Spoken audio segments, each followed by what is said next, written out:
ఇప్పుడు ఉంది అది. అయితే సముద్ర మట్టానికి 1000 మీటర్ల ఎత్తులో ఉంది. సముద్ర మట్టానికి 1000 మీటర్ల ఎత్తులో ఉంది. అంటే భూమి అంతా కూడా సముద్ర మట్టానికి టేపర్గా ఉందన్నమాట. అలా చూసుకుంటే కనుక ఈ యొక్క గోదావరి నదిని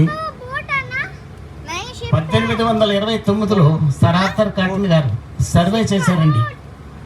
అంటే సర్ ఆర్థర్ కాటన్ గారు 1815లో లండన్లో ఒక సైనిక శిక్షణ కళాశాలలో సివిల్ ఇంజనీరింగ్ పూర్తి చేసి తర్వాత బ్రిటిష్ ప్రభుత్వ ఉద్యోగిగా భారతదేశానికి వచ్చారు.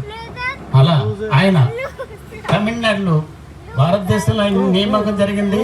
తమిళనాడులో చెన్నై నీటిపారుదల శాఖలో ఆయన వర్క్ చేశారు. తర్వాత ఆయన యొక్క ప్రతిభను గుర్తించిన బ్రిటిష్ ప్రభుత్వం మరి ఇక్కడికి గోదావరి నది అంతా కూడా సర్వే చేయవలసిందిగా ఇక్కడ పంపించారు.